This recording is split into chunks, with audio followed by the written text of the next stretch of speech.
MS Dia Preview, informação até você. Nesse programa, converso com o amigo Adelaido Villa, para ele falar de varejo, falar também da trajetória dele como comerciante, como empresário. Ele que é um cara, tem uma história muito bonita, até de busca como cidadão, de representatividade, melhorias do centro da cidade, algo que a gente começa a ver um pouquinho hoje em dia, já foi cobrado lá atrás há pelo menos quase 2 décadas. Se fosse você, ficava no vídeo para conferir essa conversa com esse secretário municipal, esse cara diferente. Se fosse você, ficava no vídeo.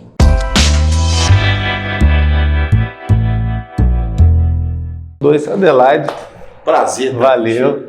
Hoje a galera te vê assim nos holofotes, né? Um cara cada vez mais conectado, cada vez de melhor performance.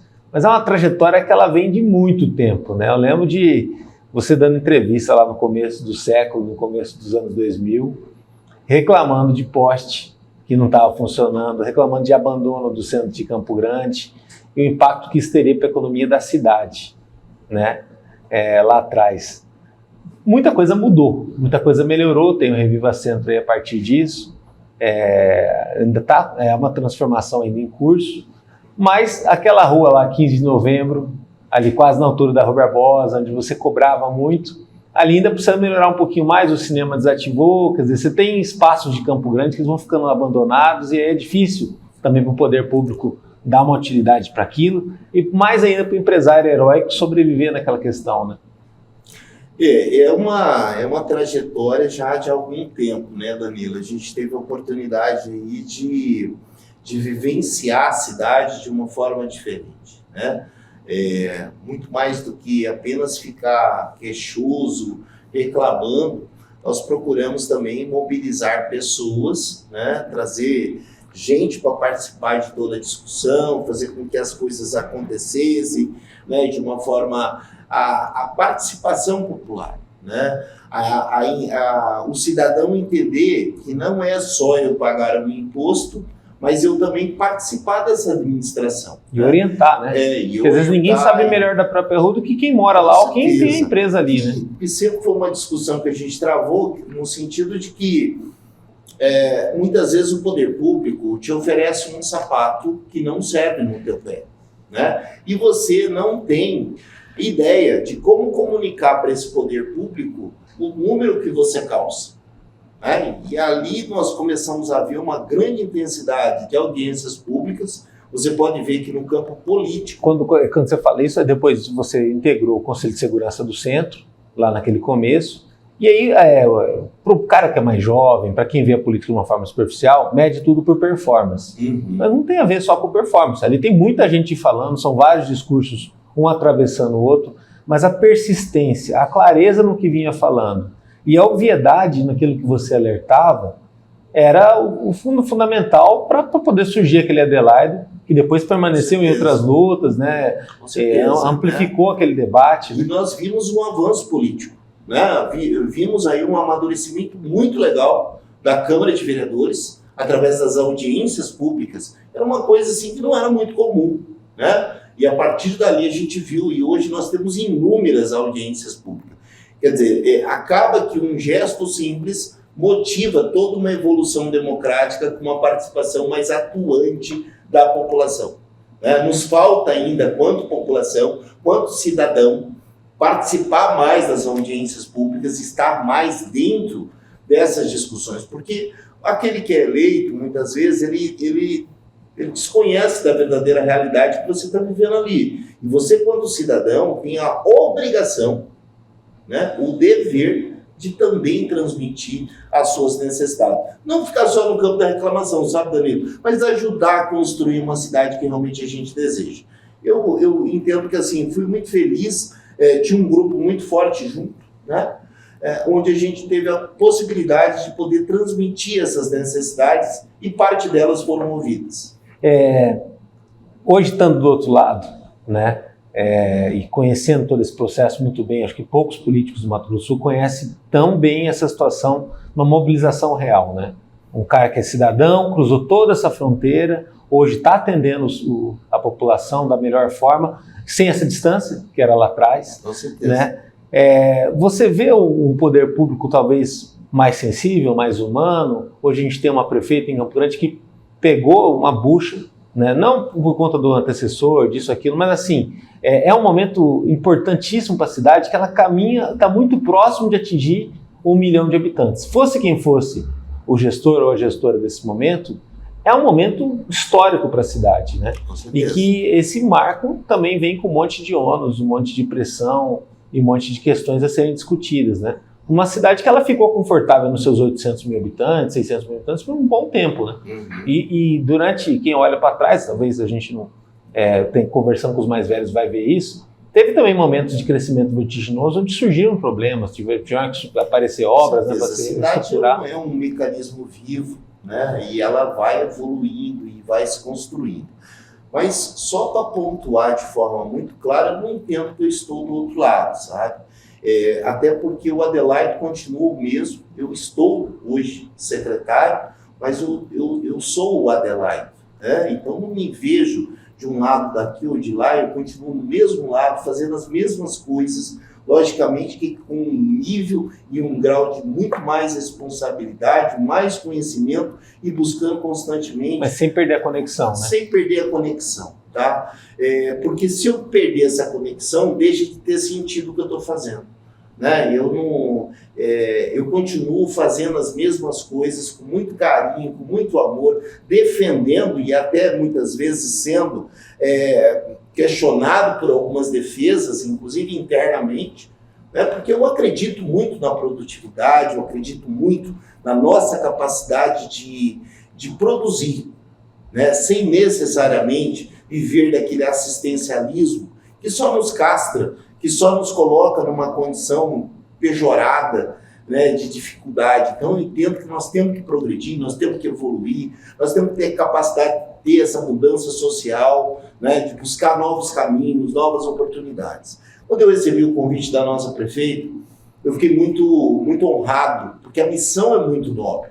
Nós estamos ocupando hoje uma pasta que ela é responsável simplesmente pelo desenvolvimento da cidade, né? Fiquei mais inquieto do que eu já sou, né? E fui buscar me capacitar, me preparar para poder dar realmente algum resultado, tá? Os desafios dentro do setor público, as amarras que existem, elas são muitas, né? Mas eu sempre gostei do não, sabe? O não sempre foi um fator motivador, né? E uma oportunidade que a gente tem ao lado de uma pessoa que eu particularmente acredito. Eu acredito na prefeita. Acredito na prefeita Adriane Lopes, não só por ser mulher, mas por ter realmente demonstrado em suas pequenas atitudes um coração gigantesco, uma vontade muito grande de ver a prosperidade, de ver pessoas ganhando dignidade. Então isso me motivou a ocupar esta função, e enquanto ela confiar nesse trabalho que a gente está desenvolvendo, eu estarei lá pronto para servir como soldado de Campo Grande, né?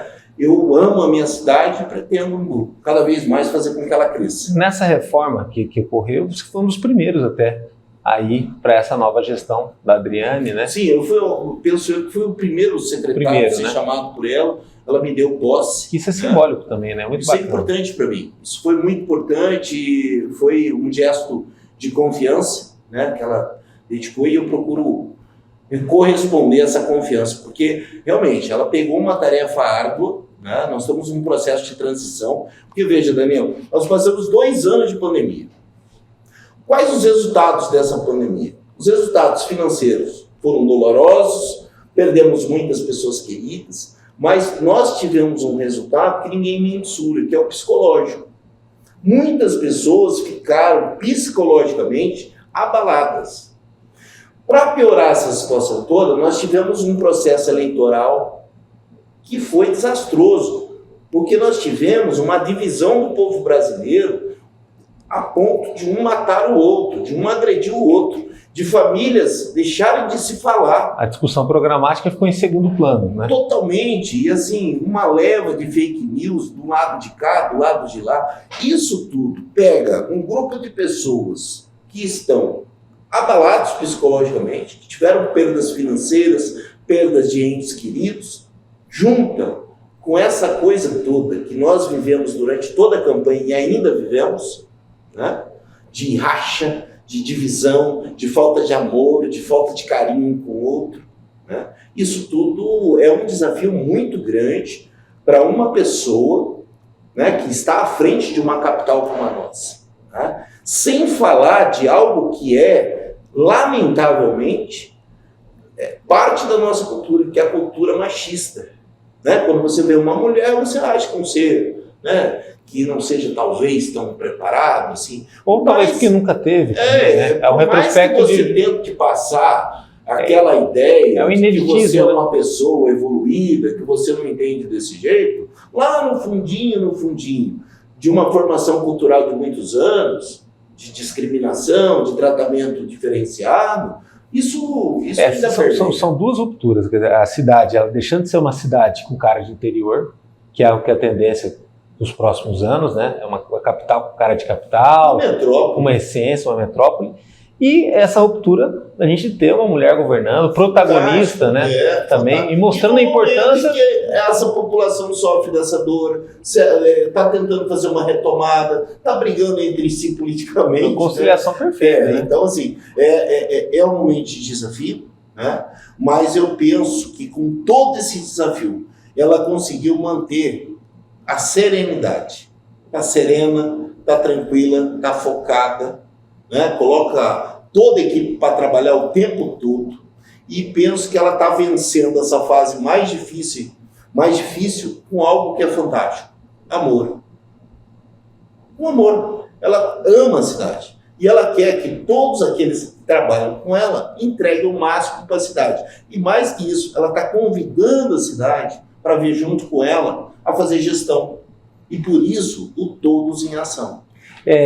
Então, Todos em Ação é um case interessante dessa gestão, de levar um braço do poder público, uma atenção maior aos bairros. Eu queria até que você falasse também do quanto que favorece a pasta que você está à frente, né? Porque os bairros hoje em dia eles vieram mini cidades também, né? Para algumas determinadas regiões. Você tem centros econômicos, você tem necessidades peculiares de cada região. Então, assim, a prefeitura tem que ir muito além da Afonso Pena, né? Também. Com certeza. Principalmente na tua pasta. E ela tem feito muito isso, né? Com a pandemia, nós tivemos um acelerar tecnológico, nós tivemos uma transformação que nós viveríamos muito daqui uns 10 anos. Isso tudo foi acelerado, foi trazido para agora. Né? Então, hoje nós não podemos mais falar só de varejo, nós temos que falar daquele varejo tradicional, onde eu escolhia o produto na vitrine. Não, hoje nós estamos no mundo digital. Que até pedir para fazer o pedido para vir depois. Não, todo mundo quer para agora e comprar online. Digital, né? É o físico com o digital. Hoje o cara que não for, o vendedor de coxinha, que ele não for .com, ele é ponto fora. Ele deixa de vender. Os horizontes hoje eles são muito maiores. Eu me lembro que quando a gente começou essa discussão, lá em 2002, 2000, nós dizíamos ali ainda em Campo Grande, nós falávamos assim, hoje eu vou na cidade.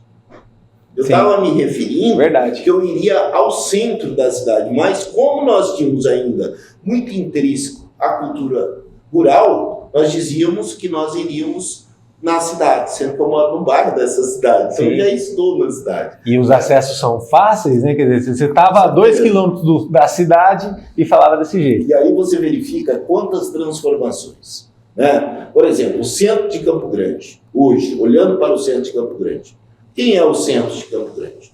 O centro de Campo Grande, durante centenas, né, centenas até um exagero, mas décadas e décadas, sobreviveu do quê? Dos bancos. Né? Então eu ia ao banco fazer alguma coisa, né? Eu ia comprar alguma coisa, aproveitava, ia no banco, ou ia no banco, aproveitava, comprava alguma coisa. O centro de Campo Grande era o lugar que abastecia as comunidades vizinhas de Campo Grande, seja terrenos, aqui da UAM, não importa. Por conta dos bancos. É uma cultura bem clara, na verdade. Por conta de compra também. Tinha uma concentração comercial muito forte na região central. Hoje, 20 anos após, o banco hoje é um lugar que você não pode nem entrar. A menina que era vestida com aquela blusinha bonitinha escrito "posso te ajudar", ela te põe para fora do banco. Se você conseguir passar por aquela porta giratória, alguém vai tentar tirar você. Cara, você merece uma medalha, cara. Por quê? Porque tudo hoje é feito num aplicativo, é tecnologia. Você recebe um cartão, você desbloqueia pelo celular, né? Você quer receber, você faz as transações via Pix. Veja o tamanho dessa evolução. E isso provoca também uma redução de pessoas indo para o centro, né? Existe um fenômeno hoje que o varejo estuda, que está acontecendo no mundo inteiro, e Campo Grande não é diferente, que eu tenho 15 minutos para fazer minha compra diária. 15 minutos para comprar aquelas coisinhas que eu preciso para o meu dia a dia. Porque também já tem um dia a dia meio corrido, né? Muito tem um dia pressionado, de horário. Porque, incrível que pareça, com essa tecnologia que nós temos aqui, a gente trabalha muito mais. A gente está respondendo mensagens do trabalho, às vezes, meia-noite. Né? Então, assim, você trabalha muito mais, você fala com mais pessoas, apesar de não ser físico, né? Mas você, digitalmente, você comunica mais. E você recebe mais comunicação também.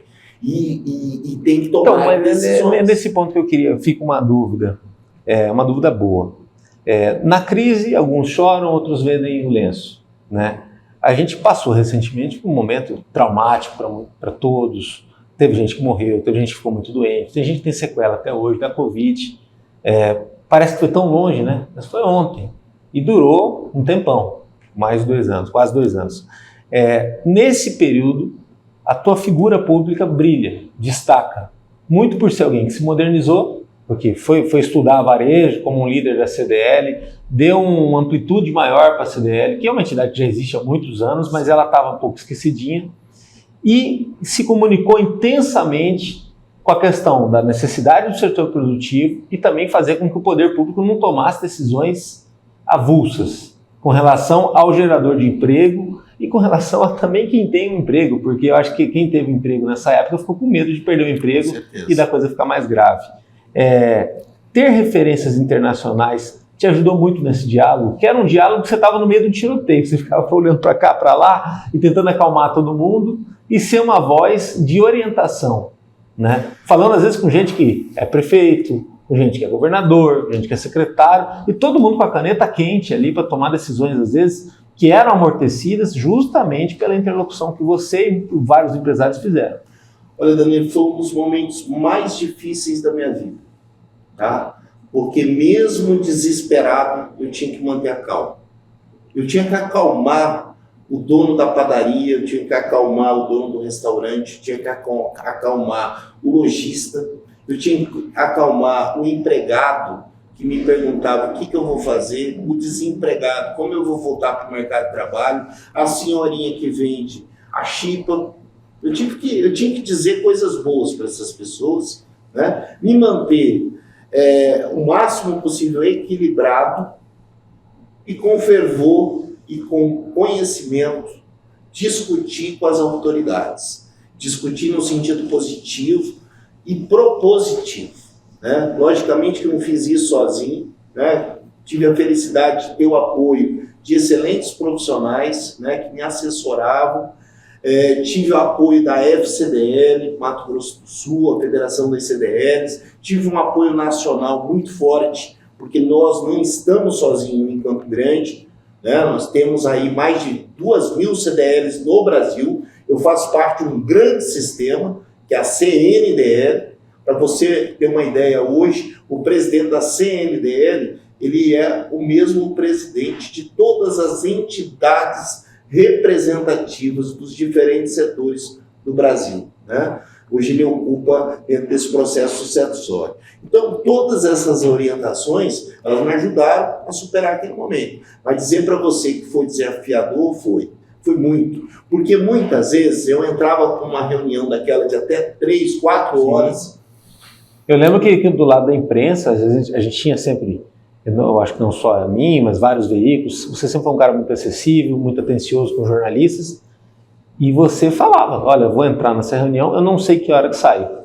Né? A outras autoridades até mentiam, não, daqui a 15 minutos a gente se fala, está tudo resolvido e tal, e era até bom que não estivesse resolvido, Porque se não tivesse tido tanto critério nas tomadas de decisões, era capaz do impacto da pandemia ter sido muito pior. Com certeza. E olha que já foi desastroso. Com né? certeza. E ali a gente travava discussões com o Ministério Público, com o secretário de Saúde, né, com o próprio prefeito, que também teve a preocupação de abrir o espaço democrático e permitir o debate, né, porque se o prefeito é um cara intransigente, fala, não, ninguém vai debater nada, está decidido e pronto.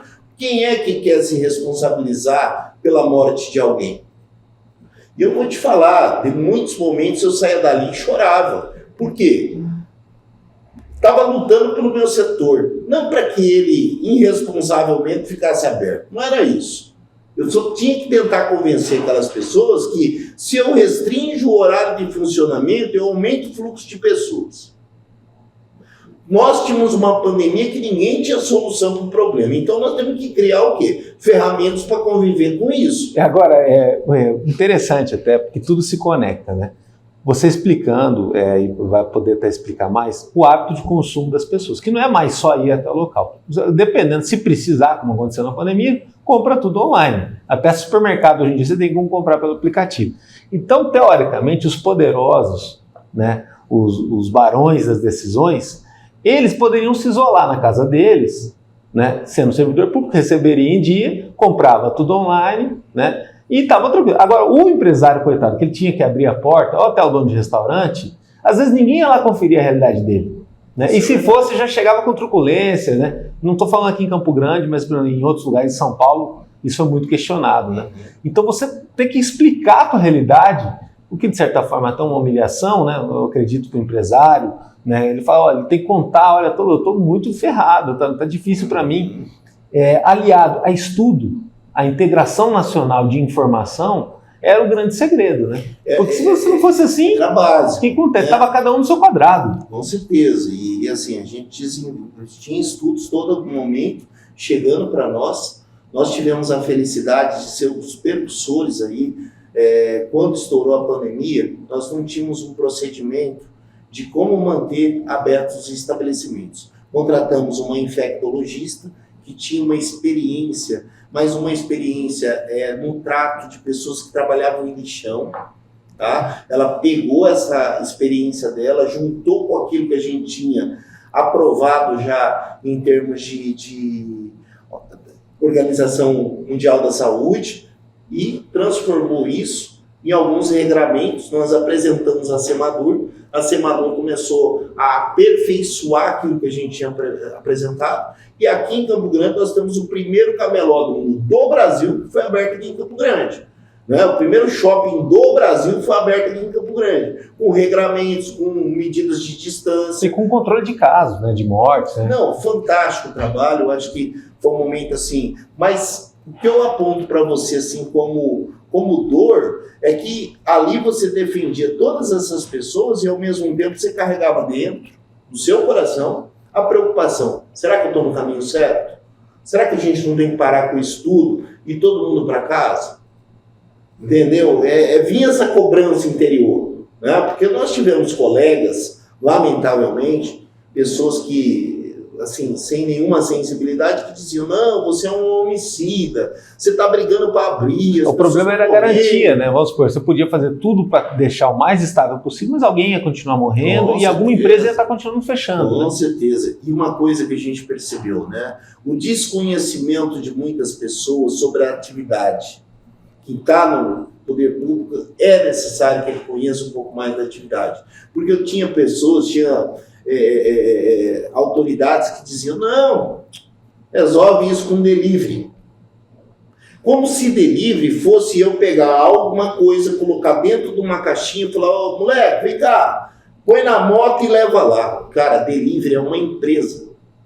É uma empresa dentro da empresa, né? Dentro da empresa, uma nova empresa que eu vou ter que criar. Aquilo tem controle de qualidade, aquilo tem uma série de regramentos. Eu tenho que me preocupar com esse cara que vai transportar isso aqui para não estragar. Então, assim, envolve muito mais. Não, e soltaram números, por exemplo, assim, parece que estatisticamente, em média, o delivery era 15%, aí na pandemia ele passa a ser o dobro, mas de um total menor. Então, ou seja, no faturamento, o empresário estava até o pescoço, né? E o empresário, ele é um cara isolado, né? Você não tem entidades como a CDL, tem a Associação Comercial, ou essa rede toda de CDLs no Brasil.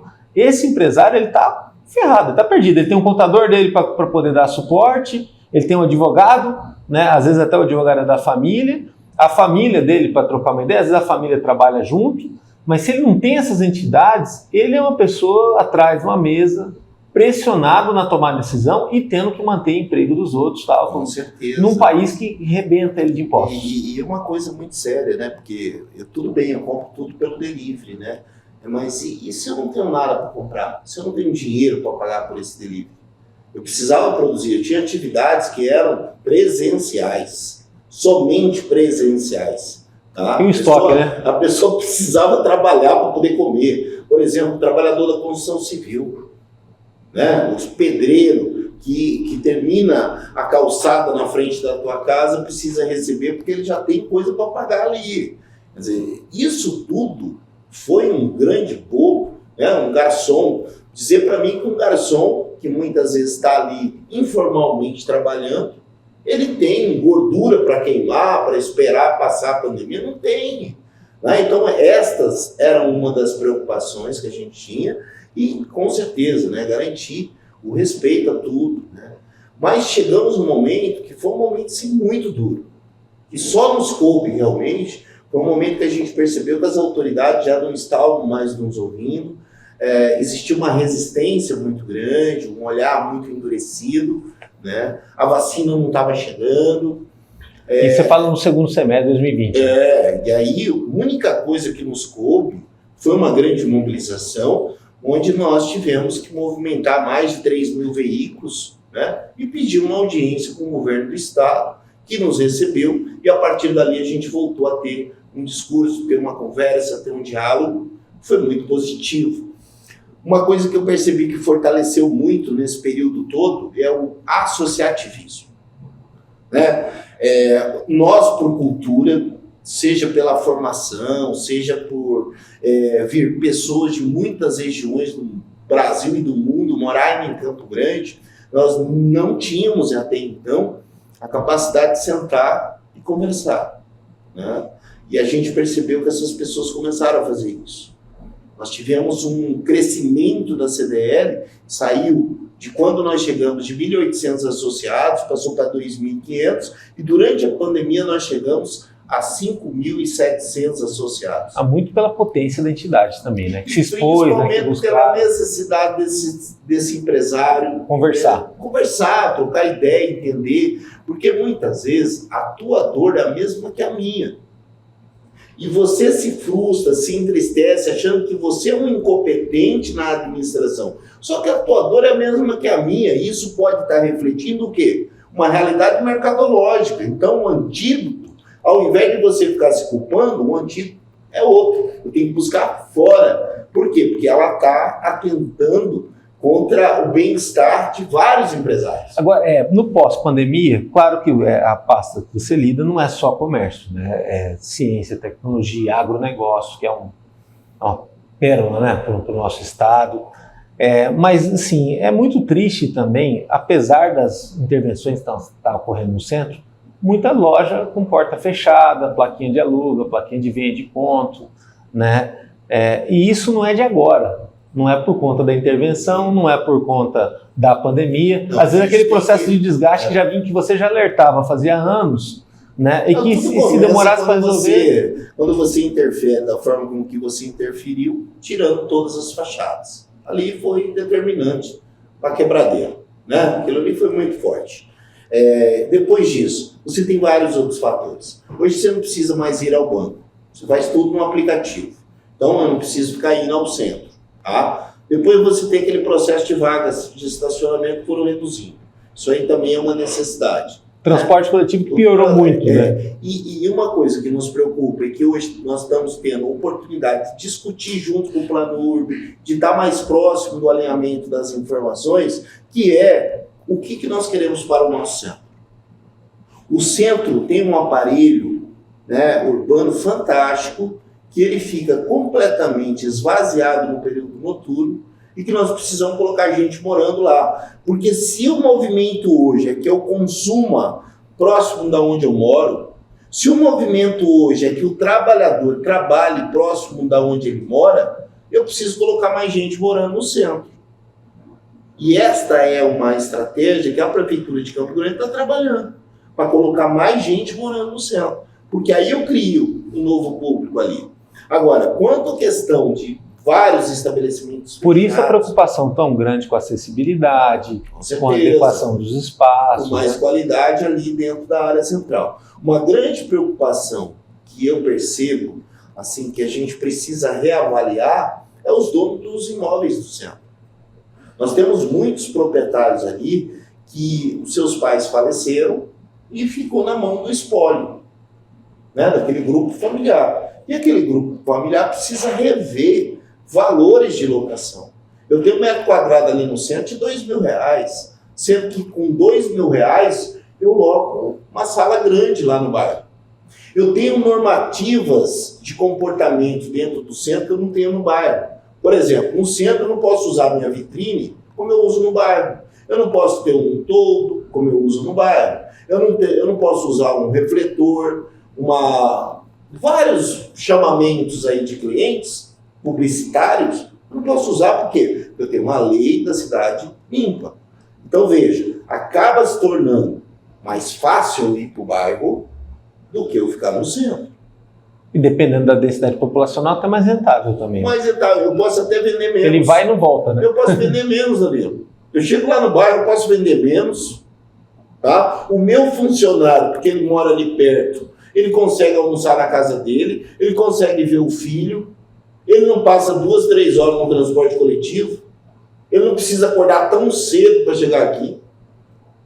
Percebe? Toda uma qualidade de vida que você vai construindo. Então é hora de colocar a população no centro, é hora do dono dos imóveis começar a repensar em valores de aluguel, né? Porque veja, Campo Grande deu um presente para todo lojista ali da área central, que é aquela grande revitalização. 14 de julho ficou maravilhosa, ficou bonito. Né? Ficou com um aspecto gostoso. O shopping a céu aberto. Agora, o que ele precisa? Ele precisa investir na tua fachada. Agora, quem que tem que investir? O inquilino? O ideal é que seja o dono, afinal de contas ele é dono do patrimônio. Tá? Então, essa revisão, esse novo olhar, é preciso que seja feito agora. Como você falou, eu sou o mesmo, continuo o mesmo, serei o mesmo, né? Do Adelaide, empresário, que dava entrevistas como cidadão, questionando muitas coisas para o desenvolvimento da cidade, para o cara que hoje cuida com uma equipe do desenvolvimento da cidade, acredito que existe um mesmo pensamento que já foi um discurso verbalizado, que é a questão da empregabilidade e o turnover. Lá atrás, quando te davam uma oportunidade de uma segunda pergunta, não só daquilo que você estava queixando, você falava, olha, e outra questão que tem que ser olhada é também o emprego. Né? A rotatividade excessiva, a capacitação que precisa, e só com educação isso vai ser mudado. Né? Hoje você tem a possibilidade, por meio de transversalidade de pastas, conversar com isso também com a Funtrab, passar isso também para quem gera a cidade e tudo mais. Como que você vê essa questão? Melhoramos, pioramos, o que precisa avançar? Essa questão porque isso determina praticamente a vida do empresário também. Com certeza, e essa questão é extremamente séria. Ela tanto me preocupa com ela que eu fui estudar sobre o assunto. Né? Eu estou terminando agora um MBA em varejo e uma das maiores discussões que nós travamos durante... MBA que você ajudou a implementar. É verdade. Ele hoje está lá na USP, né? E isso é muito interessante porque a gente acaba tendo uma visão mundial de varejo. Tá? E um dos grandes desafios hoje do varejo é justamente o turnover.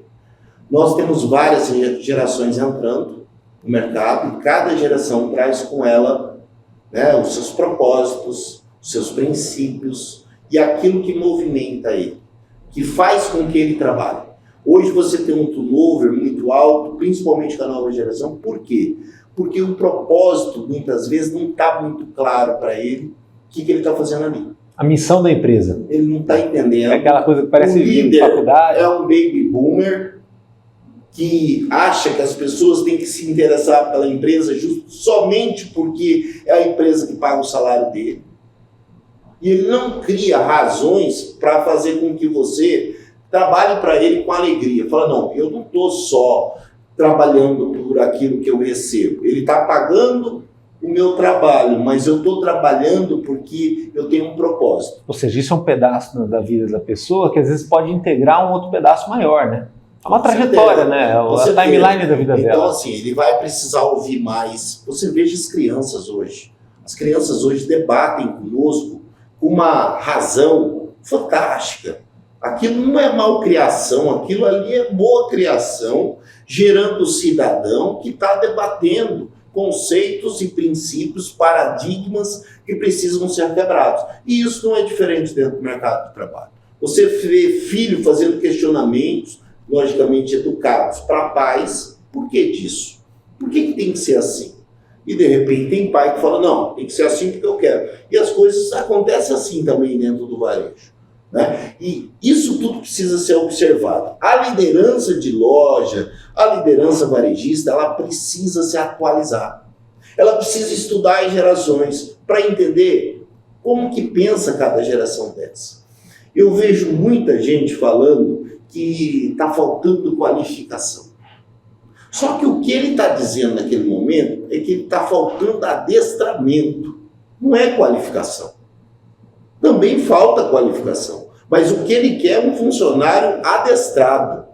As pessoas em pleno... Não que pensa, no caso. Não que pensa. Aí adestramento. É sim senhor, não senhor, quero morrer. Aí de repente a firma está afundando, o cara está no sim senhor, o tempo vai passando, fecha, está todo mundo prejudicado. O cara quer vir para somar, ele quer vir para discutir com o dono, possibilidades novas.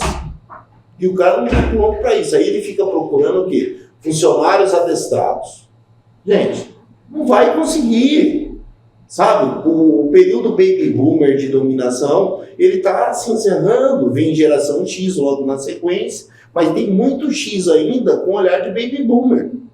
Então, penso que a gente precisa refletir. É hora das lideranças de empresa. Se você tem um turnover muito alto na tua empresa, é hora de você estudar gerações. E você vai entender muitos dos conflitos. O baby boomer precisava ter um emprego onde ele ia morrer naquele emprego. A geração que está chegando agora, Y, X, aliás, o X é mais próximo do baby boomer, mas o Y e o W, ele vem com uma outra visão, Danilo. Ele vem assim, eu falo, não, eu preciso ganhar esse dinheiro aqui porque amanhã eu preciso comprar alguma coisa. Se você nesse intervalo entre ganhar o dinheiro, é tudo líquido, vivemos tempos líquidos, entre o intervalo dele ganhar esse dinheiro e receber esse dinheiro aqui para consumir aquilo que ele quer, se nesse intervalo você conseguir convencer ele que a permanência dele vai gerar um propósito, que vai mudar a vida de pessoas, que vai gerar resultados extraordinários, pronto, ele fica com você. Ele se apaixona pela ideia. Só que ele fica, mas ele não fica acomodado, ele fica te questionando.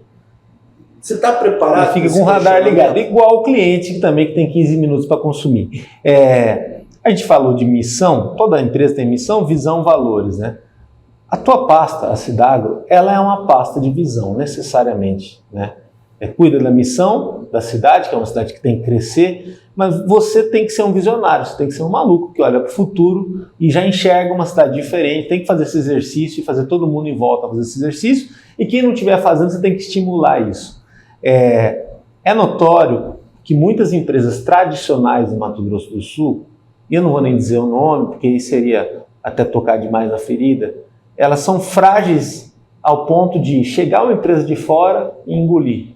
E aí fechar, eu que tenho 40 anos, se eu olhar para trás, é uma lista muito grande, que às vezes está na memória afetiva da gente, aquela operadora de turismo que levou muita gente para Disney, não existe mais, aquela farmácia que o campograndense comprava, que tinha em toda esquina, que não existe mais, e por aí vai. Ou aquela sorveteria, que muita gente começou a namorar naquela sorveteria, adorava, e que não existe mais. Hoje em dia tem uma rede internacional no lugar, né? E aí fica aquela coisa, né? Tudo mais. Saber olhar para o futuro, para o campograndense, para o empresariado campograndense, e aí ele tem que ter uma humildade e o poder público é bom também ajudar nesse sentido. É o caminho para que a gente não passe por esses processos de extinção, que é muito perigoso? É por isso a importância do associativismo, tá? Porque fica muito difícil você olhar para o futuro atrás de um balcão, com um monte de boleto para pagar, com gente para atender, com pessoas para você orientar como deve se atender um cliente. E aí, quando você tira uma hora da sua semana e participa de reuniões, participa desse associativismo, você consegue enxergar algo lá fora que ali dentro daquela redoma diária você não consegue. Aí um papel muito importante do associativismo. E nós que estamos à frente de uma entidade associativista, um papel mais importante ainda no sentido de buscar inovação. Tá? Hoje é necessário que todos nós, inclusive eu, você, todos nós aqui, já estejamos dentro do metaverso. Metaverso. Isso dentro dessa década, né? Dentro dessa Vai acontecer. Hoje é tarde, hoje no final da tarde, se você puder já entrar para dentro do metaverso, e você não precisa de óculos especial, você não precisa nada disso.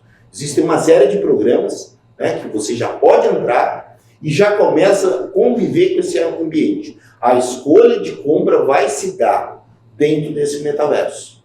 Porque as pessoas vão passar mais tempo ainda no virtual a partir disso. Né? Escolher, vão testar o seu produto, vão vivenciar a experiência do teu produto para depois pedir na loja física ou até mesmo pedir por ali mesmo para que você entregue. Mas isso vai te permitir muito mais pessoas, um campo maior de disputa. Ah, mas como que eu vou concorrer com os grandes? Fazendo aquilo que eles falham. Entregando aquilo que eles falham. Aquilo que falta para eles. É a melhor forma. E essa não é uma frase minha. Né? Walmart, né? A frase do Walmart é justamente essa. A gente aqui procura entregar aquilo que o concorrente não entrega. Né? E o pequenininho, ele tem essa capacidade. De agilidade também. De agilidade. Eu não estou te dizendo que nós vamos acabar com o relacionamento, que a gente vai acabar com o varejo físico. O varejo físico nunca vai desaparecer. Tá? O atendimento vai ser o grande diferencial de tudo. Por isso que a gente bateu durante muitos anos o famoso jaquê. Campo Grande é uma cidade que tem 60% da sua população economicamente ativa trabalhando no varejo. E aí, dentro dessa população, tem muito jaquê. O que é o jaquê? Já que eu não consegui nada melhor, já que eu não passei no concurso, já que eu não fui médico, já que eu não fui dentista... É uma pessoa em eterna transição. Já que eu não fui jornalista igual o Danilo, eu vou trabalhar no varejo porque é o que eu consegui. E aí eu tenho ali uma pessoa infeliz, desqualificada, que está passando o tempo dela. O tempo é muito precioso para você passar de qualquer jeito. Né? Então a gente convida a todo aquele que se sente meio jaquê para que estude, para que se qualifique, se capacite. O setor varejista é um dos setores que melhor paga hoje no Brasil. O bom varejista recebe muito dinheiro, sabe? Tem muita dignidade, muito prazer. Agora, e é possível ter uma carreira, né? Com certeza. O varejo tem são inúmeras possibilidades aí de você seguir carreira. Da incumbência, em cima até do que eu perguntei agora há pouco, é da incumbência também da CDL, dessas entidades de classe, fazer esse serviço de meteorologia também? Porque assim, acredito que tem coisas que estejam acontecendo em Campo Grande que vão acontecer em breve em Sidrolândia ou em outra cidade do interior do estado. Né? E coisas que acontecem em São Paulo, Belo Horizonte, Porto Alegre, que vão acontecer em Campo Grande. Essa comunicação que vocês fazem, né, com os diretores, os gestores desses outros lugares, ajuda muito também a prevenir determinadas situações de crise ou avisar de oportunidades também. Né? Que oportunidade, por exemplo, que além do metaverso, que o varejo de Campo Grande, talvez o desenvolvimento econômico de Campo Grande, precisaria estar atento nesse momento com relação a esse restinho de década? Rapaz, nós estamos vivendo um momento aqui muito interessante. Nós descobrimos que existe o Pacífico.